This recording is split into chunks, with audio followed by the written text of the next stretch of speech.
This past summer, in June 2025, the North Andover Historical Commission determined that the Colonel James Frye House at 169 Chestnut Street has historical significance. Enough historical significance to place a one-year demolition delay on the property, which is the ancestral property of the Frye family. We have until June of 2026 at the North Andover Historical Society to raise awareness for the preservation and protection of this property, and we hope that you will help us do so.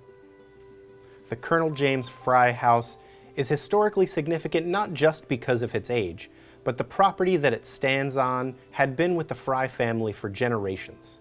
James Frye III was the most famous owner of this house. He played a really important role in the Revolutionary War, but his military history actually stretched way further back than that. He fought at the Battle of Louisburg.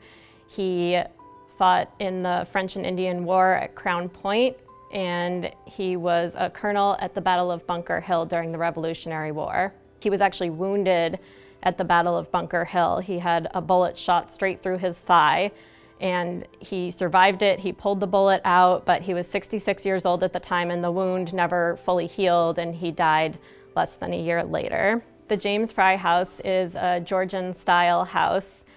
It has two symmetrical chimneys with a central front hall. The left side, as you walk in the front door, seems to have been the original kitchen, and then the right side is supposedly, according to tradition, the part of the house that would have been brought over from the original house on that property. Historically, the citizens of North Andover have been very supportive of preservation. The Village Improvement Society helped move a bunch of the houses that were on our current common off of the common so that we may enjoy it as it is today. Local resident Bob Allegretto helped move the Bridges house from Marble Ridge Road to its current location outside of the first burying ground. And so, here in North Andover, there is a long history of preserving houses, with the forefront of those preservation efforts being the citizens of North Andover. The Colonel James Frye House would be an educational resource for the town of North Andover. It would be a tourism resource for the town of North Andover. And our citizens in North Andover can look upon the Colonel James Frye House with pride, knowing that we helped save this historic landmark. The house is a really interesting piece of history in North Andover. The Frye family, as one of the founding families, now have literally hundreds of thousands, if not millions, of descendants here in the United States. So the number of people that come here, searching for their history, and they can actually go and see one of these ancestral homes, is something really special to them. And obviously, as someone who works in the field of history, that carries a lot of meaning with me. But like on a broader scale, it's the house of a war hero from the United States who fought in many of America's early wars. And not only that, but his James Frye's grandfather, who lived at the original house on that property, even fought in King Philip's War and was himself a captain in the army. So that's pretty impressive. The house is also the home, this is maybe lesser known, to a woman who was named Sarah Peters Groselier, and she was an early American miniature portraitist. So that was pretty cool because at that time, she was born in 1820, so this is probably like the 1840s through the 1880s-ish. There weren't, that many American female portrait painters. Her work sells for incredible sums of money. We have numerous examples in our collection here, and they're really lovely.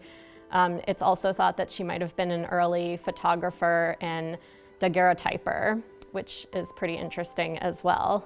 So the house has been home to a lot of just unique and interesting people who, play a role in our early American history. There's only a certain number of houses that are left anywhere that are first period homes, dating back to the early 1700s.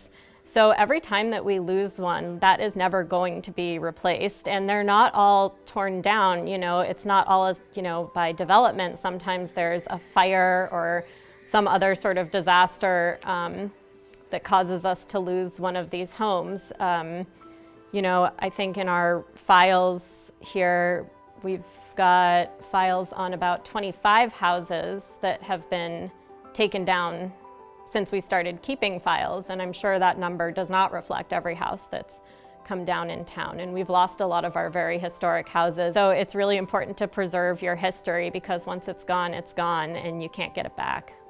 As the country prepares for the 250th anniversary of the American Revolution, we at the North Andover Historical Society feel motivated to help preserve the Colonel James Frye House in partnership with the North Andover Historical Commission. We hope that you will contact us and our Executive Director, Joanna Kerr, at director@northandoverhistoricalsociety.org. We need your help to form a committee and to raise finances so that we can help save the Colonel James Frye House in this as we run up to our nation's birthday. There are many ways to help us preserve the Colonel James Frye House, and we need your help to continue to seek, save, and share the important history of North Andover.